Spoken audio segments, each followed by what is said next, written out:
Rayalaseema assembly సీట్ల panchayat CM Chandrababu వద్దకు చేరింది. కర్నూలు సీటు తనకే కేటాయించాలంటూ sitting MLA SV Mohan Reddy CM చంద్రబాబును కోరారు. సీఎంను ఆయన నివాసంలో కలిసి సీటుపై చర్చించారు. మరోవైపు కర్నూలు సీటు కోసం ఎంపీ టీజీ వెంకటేష్ తనయుడు టీజీ భరత్ పోటీ పడుతున్నారు. ఎస్వి మోహన్ రెడ్డి టీడీపీలో చేరిన నాటి నుంచి టీజీ వర్గంతో పొసగడం లేదు. ఈ నేపథ్యంలో కర్నూలు టికెట్ కోసం ఇద్దరి మధ్య పోటీ నెలకొంది. మరోవైపు చిత్తూరు జిల్లా శ్రీకాళహస్తి సీటుపై మాజీ మంత్రి బొజ్జల గోపాలకృష్ణ తనయుడు సుధీర్ రెడ్డి టీడీపీ నేత ఎస్వి నాయుడు పట్టుబడుతున్నారు. తన ఆరోగ్యం దృష్ట్యా శ్రీకాళహస్తి సీటును సుధీర్కి ఇవ్వాలని బొజ్జల గోపాలకృష్ణారెడ్డి కోరుతున్నారు. ఇక కడప జిల్లా మైదుకూరు సీటు కోసం టీటీడీ చైర్మన్ పుట్టా సుధాకర్ యాదవ్, మాజీ మంత్రి డిఎల్ రవీంద్రారెడ్డి పోటీ పడుతున్నారు. మైదుకూరు టికెట్ తనదేనని, ఇప్పటికే సీటుపై చంద్రబాబు హామీ ఇచ్చారని పుట్టా సుధాకర్ యాదవ్ చెప్తున్నారు. డిఎల్ టీడీపీలో చేరే అవకాశం లేదని స్పష్టం చేశారు.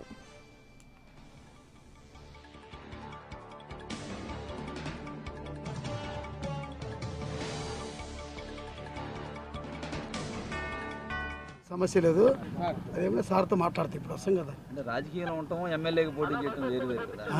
అంటే ఎమ్మెల్యేగా చేస్తారా? ఇప్పుడు సార్ దగ్గర డిస్కస్ చేస్తాము. టికెట్ గురించి ఆలోచించే అవసరం లేదు, దాంట్లో టెన్షన్ పడాల్సిన అవసరం లేదు. మా కార్యకర్త హ్యాపీగా ఉండరు, దాని గురించి కొద్దిగా అనుమానం పడాల్సిన అవసరం లేదు. మైదుకూరులో మీరే పోటీ చేస్తారా? సార్ దగ్గర మాట్లాడతాము, సార్ దగ్గర డిస్కస్ చేస్తే మళ్ళీ క్లియర్ చెప్తారు. అంటే మీరు చేయడానికి సిద్ధంగా ఉన్నారు మైదుకూరులో అయితే మీరు? ఖచ్చితంగా. అంటే వాళ్ళేమో చంద్రబాబు గారిని పోటీ చేయమంటారు, మీరేమో లోకేష్ గారిని పోటీ చేయమంటారు. అది వాళ్ళని ఎవరు మేము ఆహ్వానించాం, కానీ ఎవరు ఎక్కడ పోటీ చేయాలని నిర్ణయించాల్సిన బాస్ అంటే ఆ స్థాయిలో ఉండదు కదా. మేము ఆహ్వానించాం. అంటే ఈ రోజు ఏమన్నా ఫిర్యాదు చేస్తారా మీరు? ఇట్లా ఫిర్యాదులు చంద్రబాబు నాయుడు గారి మీటింగ్ ఉందంటే 4 గంటలకు కలుస్తాం. మీటింగ్లో ఏం చెప్తాడో ఆయన చెప్పిన దాన్ని ఫాలో అవుతాం, అంతకంటే ఉంది. అంటే మీకు గతంలోనే లోకేష్ గారు మీకు ప్రకటించారు కదా సిట్టింగ్ ఎమ్మెల్యే సీట్ అని చెప్పి. అదే అవన్నీ రోజు మాట్లాడతారు.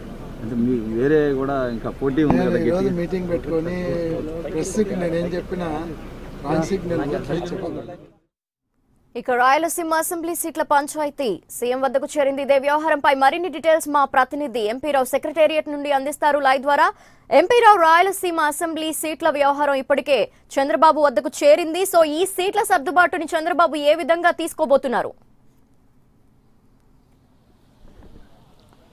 అంటే ప్రధానంగా రాయలసీమలో కడప, కర్నూలు జిల్లాలకు సంబంధించి ఈరోజు 2 జిల్లాల నేతలతో ముఖ్యమంత్రి భేటీ అవుతున్నారు. నిన్న రాత్రి పొద్దుపోయే వరకు కూడా కడప పార్లమెంటు అలాగే రాజంపేట పార్లమెంటు స్థానాలకు సంబంధించి రివ్యూ చేశారు.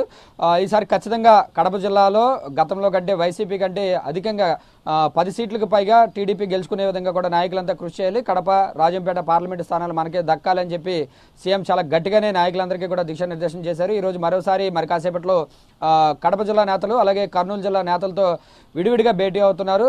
అయితే ఈ రోజు ఉదయం నుంచి కూడా ఈ 2 జిల్లాలకు చెందినటువంటి నేతలతో పాటుగా చిత్తూరు జిల్లాకు చెందిన నేతలందరూ కూడా పర్సనల్గా సీఎంని కలుస్తూ తమకు సీట్లు ఇవ్వాలని చెప్పి కోరుతున్నారు. ముఖ్యంగా కర్నూలు జిల్లాకు చూసినట్లయితే కర్నూలు జిల్లాలో కర్నూలు స్థానం నుంచి ప్రస్తుతం ఎమ్మెల్యేగా సిట్టింగ్ ఎమ్మెల్యేగా ఎస్వి మోహన్ రెడ్డి ఉన్నారు. ఆయన వైసీపీ నుంచి గెలిచి టీడీపీలోకి వచ్చారు. అయితే ఈ కర్నూలు స్థానాన్ని 2 రోజుల క్రితం చూసినట్లయితే ఎస్వి మోహన్ రెడ్డి కర్నూలు నుంచి లోకేష్ బాబు పోటీ చేస్తే మేమంతా కూడా పూర్తి మద్దతు ఇస్తాము, భారీ మెజార్టీతో గెలిపిస్తాము అని చెప్పి వ్యాఖ్యలు చేశారు. ఆయన వ్యాఖ్యలు చేసిన 24 గంటలలోపే కర్నూలు ఎంపీ టీజీ వెంకటేష్ కూడా ఎస్వి మోహన్ రెడ్డి మీద ఘాటైనటువంటి వ్యాఖ్యలు చేశారు. ఎస్వి మోహన్ రెడ్డి చెప్పినట్లుగా సీట్లు ఇస్తే కుదరదు అంటూ ఆయన వ్యాఖ్యలు చేశారు. ఎందుకంటే టీజీ వెంకటేష్ కొడుకు టీజీ భరత్కు సీట్ ఇప్పించుకునేందుకు టీజీ వెంకటేష్ చాలా గట్టిగా ప్రయత్నాలు చేస్తున్నారు. సో దీంతో కొద్దిసేపటి క్రితమే ఎస్వి మోహన్ రెడ్డి సీఎం నివాసానికి చేరుకున్నారు. కర్నూలు సీటు తనకి ఇవ్వాల్సిందిగా ఎస్వి మోహన్ రెడ్డి సీఎంను అడుగుతానని చెప్పి కూడా లోపలికి వెళ్తూ కూడా మీడియాతో చెప్పి వెళ్ళినటువంటి పరిస్థితి. సో అటు ఎస్వి మోహన్ రెడ్డి, టీజీ భరత్ వీరిద్దరిలో సీటు ఎవరికి ఇస్తారనే దాని మీద స్పష్టత రావాల్సి ఉంది. ఇది ఇంకొక విషయం, కర్నూలు జిల్లాలో ఈ టీజీ భరత్ కర్నూలు అసెంబ్లీ స్థానంతో పాటుగా కొత్తగా త్వరలో ఈ నెల 28వ తేదీన కోట్ల సూర్యప్రకాష్ రెడ్డి ఫ్యామిలీ కూడా టీడీపీలో చేరుతుంది. కాబట్టి కోట్ల ఫ్యామిలీకి, కేయూ ఫ్యామిలీకి మధ్య సీట్ల పంపకంలో ఇంకా క్లారిటీ రావాల్సినటువంటి అవసరం ఉంది. ఎందుకంటే కేఈ కృష్ణమూర్తి ఫ్యామిలీకి సంబంధించినటువంటి అసెంబ్లీ సీట్లనే కోట్ల సూర్యప్రకాష్ రెడ్డి అనుచరులకు ఇవ్వాల్సిందిగా కూడా డిమాండ్ చేస్తున్నట్లుగా తెలుస్తుంది. ఈ నేపథ్యంలో మరి కోట్ల ఫ్యామిలీకి ఏ సీట్లు, ఇప్పటికే కర్నూలు ఎంపీ సీటు కోట్ల సూర్యప్రకాష్ రెడ్డి ఇవ్వడానికి సీఎం దాదాపుగా అంగీకారం తెలిపారు. అయితే ఆయనకు అసెంబ్లీ సీట్లు ఎక్కడెక్కడ ఇవ్వాలనే దాని మీద, అలాగే కేఈ కుటుంబానికి ఎక్కడెక్కడ అసెంబ్లీ సీట్లు ఇవ్వాలనే దాని మీద కూడా క్లారిటీ రావాల్సి ఉంది. సో మొత్తం మీద ఈ రోజు జరిగేటటువంటి కర్నూలు కర్నూలు అలాగే నంద్యాల పార్లమెంటు స్థానాల సమీక్షలో కర్నూలులో ఎక్కడెక్కడ ఏ అసెంబ్లీ సీట్లు ఎవరెవరికి ఇవ్వబోతున్నారనే దాని మీద పూర్తి స్పష్టత వచ్చేటటువంటి అవకాశం ఉంది. ఇక రెండోది కడప జిల్లాకు చూసుకున్నట్లయితే కడప జిల్లాలో మైదుకూరు స్థానం మీద పోటాపోటీ నెలకొని ఉంది. మైదుకూరు స్థానం నుంచి డిఎల్ రవీంద్రారెడ్డి మాజీ మంత్రి మైదుకూరు సీటు ఓకే చేస్తే తాను పార్టీలో చేరతానని చెప్పి డిఎల్ రవీంద్రారెడ్డి ఇప్పటికే ఇండైరెక్ట్ గా చెప్పినటువంటి పరిస్థితి. నిన్ననే డిఎల్ సీఎంను కలుస్తారు అని అనుకున్నప్పటికీ కూడా కలవలేదు. రేపో మాపు డిఎల్ రవీంద్రారెడ్డి సీఎం చంద్రబాబు నాయుడుతో భేటీ అవుతారని అనుకుంటున్నటువంటి సమయంలో మైదుకూరు నుంచి సీటు ఆశిస్తున్నటువంటి ప్రస్తుతం టీటీడీ చైర్మన్ పుట్టా సుధాకర్ యాదవ్ అనూహ్యంగా ఈ రోజు ఉదయమే సీఎంను కలిసేందుకు వచ్చారు. మైదుకూరు సీటు నాదే, ఇప్పటికే సీఎం చంద్రబాబు నాయుడు నాకు ఈ హామీ ఇచ్చారు, మా కార్యకర్తలంతా కూడా చాలా సంతోషంగా ఉన్నారు, నన్ను నియోజకవర్గంలో పని చేసుకోమని చెప్పి కూడా ముఖ్యమంత్రి స్పష్టత ఇచ్చారు. కాబట్టి మైదుకూరు సీటు నాదే అని చెప్పి పుట్టా సుధాకర్ యాదవ్ కామెంట్ చూస్తే మైదుకూరు సీటు విషయంలో కూడా కొంచెం గందరగోళం నెలకొందని చెప్పుకోవచ్చు. మరి డిఎల్ రవీంద్రారెడ్డికి ఇవ్వడానికి చంద్రబాబు దాదాపుగా అంగీకారం తెలిపారని తెలుస్తున్నప్పటికీ కూడా మరి సడన్ గా టీటీడీ చైర్మన్ పుట్టా సుధాకర్ యాదవ్ మైదుకూరు స్థానం నాదే, నేనే ఎమ్మెల్యేగా పోటీ చేస్తానని చెప్పడం చూస్తే మరి ఇద్దరిలో ఎవరికి ఇస్తారనేది ఇక అధినేత చంద్రబాబు నాయుడు దీని మీద స్పష్టత ఇవ్వాల్సి ఉంది. ఈ సీటు మీద కూడా ఈ రోజు జరిగే కడప జిల్లా రివ్యూలో దీని మీద కూడా క్లారిటీ వచ్చే అవకాశం ఉంది. మరొకటి రాయలసీమకు చెందినటువంటి చిత్తూరు జిల్లా శ్రీకాళహస్తికి సంబంధించి మాజీ మంత్రి బొజ్జల గోపాలకృష్ణారెడ్డి ఆయన మంత్రిగా ఉన్నటువంటి సమయంలోనే ఆయనకు అనారోగ్యంతో ఇబ్బంది పడినటువంటి పరిస్థితి. కాబట్టి ఆయన కూడా ఈ రోజు ఉదయం ముఖ్యమంత్రితో భేటీ అయ్యారు.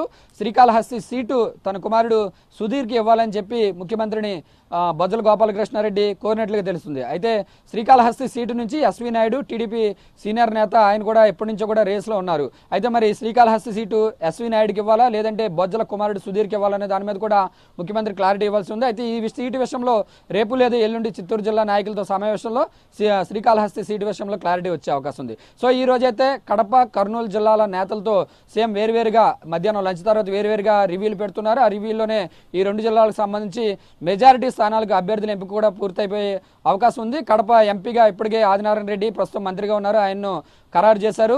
రాజంపేట ఎంపీగా ఎవరిని దించాలనే దాని మీద ఈరోజు స్పష్టత వచ్చే అవకాశం ఉంది. కర్నూలు చూసినట్లయితే కర్నూలు ఎంపీగా కోట్ల సూర్యప్రకాష్ రెడ్డి దాదాపుగా కన్ఫర్మ్ అయిపోయింది. నంద్యాల చూసినట్లయితే నంద్యాల ఎంపీగా ప్రస్తుతం ఉన్నటువంటి ఎస్పీవై రెడ్డికే మరోమారు సీట్ ఇచ్చేందుకు కూడా అదే చంద్రబాబు ఓకే చెప్పినట్లుగా తెలుస్తుంది. ఈ సాయంత్రానికి ఈ రివ్యూల తర్వాత పూర్తి స్థాయిలో ఈ రెండు జిల్లాల్లో ఎవరెవరు సీట్లు దక్కించుకోబోతున్నారు అనే అంశం మీద పూర్తి క్లారిటీ వచ్చే అవకాశం ఉంది. Lakshmi Varma. Right, thank you.